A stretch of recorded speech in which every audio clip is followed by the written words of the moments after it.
আসসালামু আলাইকুম। ঈদ মোবারক, ঈদ মোবারক, ঈদ মোবারক। আমি গ্রামের বাড়ি থেকে এখন নামাজের উদ্দেশ্যে রওনা হচ্ছি আমাদের মসজিদে। তো সবার ঈদ ভালো কাটুক সেই প্রত্যাশায় আজকের ব্লগটা সারাদিনের টুকিটাকি কিছু বিষয় শেয়ার করব। সবাইকে ঈদ মোবারক জানিয়ে শুরু করছি ঈদ উল আজহার শুভেচ্ছা।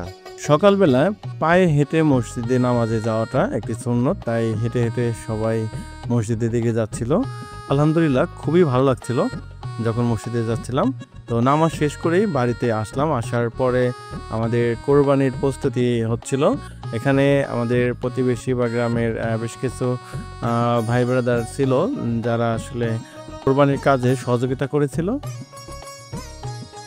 তো এখানে একটু আড্ডা চলছিল, কারণ হচ্ছে আমাদের ইমাম সাহেব আসবেন, তিনি আসার পরেই আমাদের কোরবানির গরু জবাই হবে। তো এই কারণেই আমরা সবাই একটু বসে আড্ডা দিচ্ছিলাম। আর আমাদের এই গরুটা কেনা হয়েছিল আমাদের গ্রাম থেকেই, কারণ গ্রামের গরু কেনাটা আমাদের প্রতি বছরই হয়। এটাও একটা ভালো লাগা কাজ করে, কারণ আমাদের হাটে গিয়ে একটা রৌদ্রের মধ্যে ঘোরাঘুরি করে কেনাটা কষ্টকর।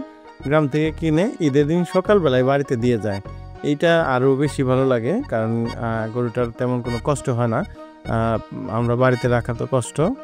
তো ইমাম সাহেব এসে গেছেন, এখন আমাদের কোরবানির কাজ শুরু করি। বিসমিল্লাহি আল্লাহু আকবার, বিসমিল্লাহি আল্লাহু আকবার, সবাই বলে বিসমিল্লাহি আল্লাহু আকবার। এরপরে আমরা সবাই কাজে লেগে পড়ি। যদিও আমি কাজ করিনি সারাদিন, কোনো শুধুমাত্র বন্টনের সময়টায় কাজ করেছিলাম। এছাড়া বাকি সময় সবার সাথে একটু হাতে হাতে কে কী করছে সেটা আমি একটু সহযোগিতা করার চেষ্টা করছিলাম বাইরে থেকে। কিন্তু কাজের মধ্যে আমাদের অনেকেই ছিল, আমাদের প্রতিবেশী ভাই এবং কি আমাদের গ্রামের আরও বেশ কয়েকজন ছিল।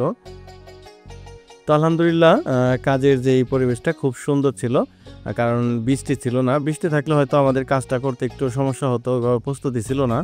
আলহামদুলিল্লাহ কড়া রোদ্রের মধ্যে আমরা ফ্যান নিয়েছিলাম একটা উপরে। তো এই সব কিছু মিলিয়ে সুন্দরভাবেই কাজ চলছিল। আর বিকেলের দিকে আমাদের সবচেয়ে বড় গুরুত্বপূর্ণ যে বিষয়টা ছিল এই মাংসগুলো বন্টন করা, সেটার জন্য খুবই টেনশন ছিল যে সঠিকভাবে যেন আমরা যার যারটা তার বাড়িতে দিয়ে আসতে পারি, আমাদের গ্রামের এবং কি আমাদের আত্মীয় সব কিছু মিলিয়ে আলহামদুলিল্লাহ বেশ ভালোভাবেই হয়েছিল আমাদের কোরবানির এবারের যেই দিনটা সুন্দরভাবে কাটিয়েছিলাম। আপনারা কে কেমনভাবে ঈদ কাটালেন জানাবেন।